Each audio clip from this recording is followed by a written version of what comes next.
It is clear that no one likes to be scolded or punished, and cats, in particular, are animals that do not respond well to such treatment due to their independent nature. In this video, we will discuss how to prevent situations that may lead to punishment, focusing on common mistakes many of us make when scolding our cats. Finally, I will explain a method in 4 simple steps to discipline any cat in a way that it understands the punishment without developing distrust or aversion towards us. First of all, as a cat owner, you likely already know that cats are very independent animals, unlike dogs, which tend to be more docile and submissive due to their pack mentality. Dogs are generally more accepting of punishment, but cats can struggle with it. It is important to keep this in mind before applying any disciplinary measures. You must also consider the intensity of the punishment, as not all cats are the same. Each cat has its own personality, which can vary greatly, and this has a significant influence on how they respond to discipline. Age is another factor to consider. For example, punishing a young kitten may be more effective because they are more likely to understand it, as their mother often disciplines them. However, punishing an adult or elderly cat requires a more gentle approach, especially since their misbehavior may be linked to age-related issues, such as urinary incontinence due to kidney problems.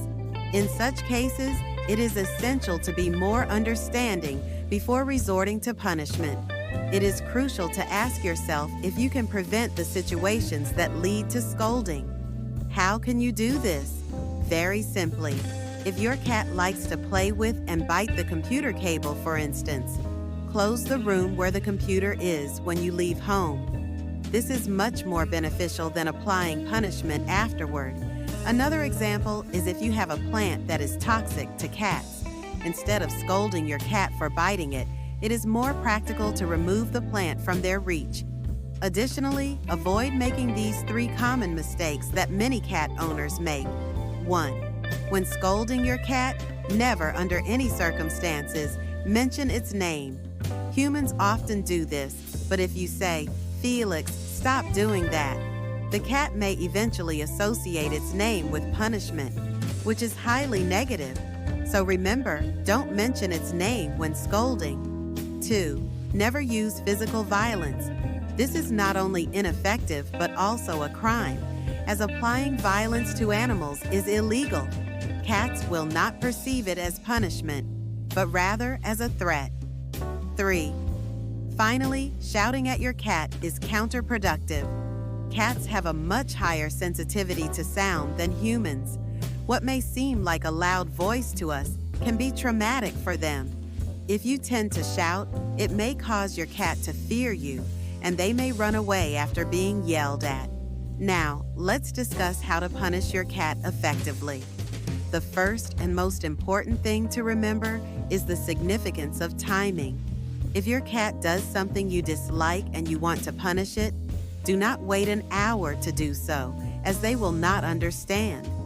If more than 5 or 6 minutes have passed, it is best not to punish them at all, as they will not connect their actions with the punishment. There must be an almost immediate correlation.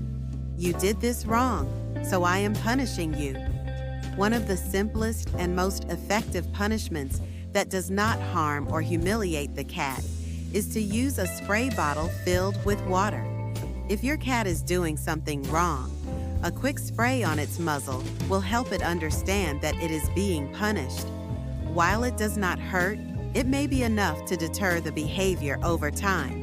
The best way to correct your cat when it misbehaves is, without a doubt, to make it feel your absence.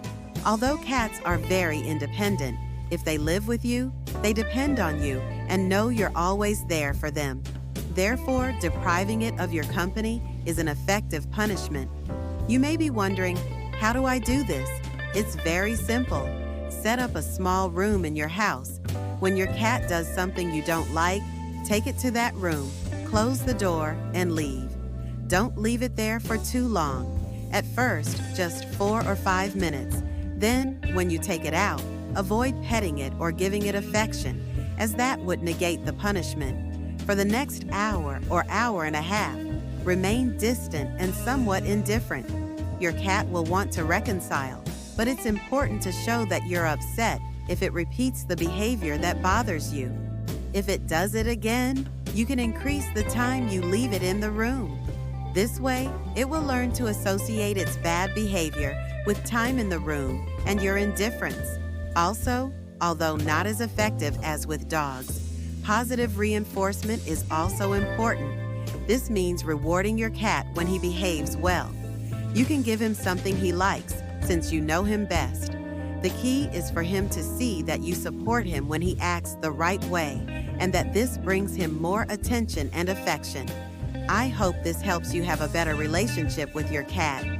If you like these tips, don't forget to give me a like and subscribe to receive more every week. See you next time.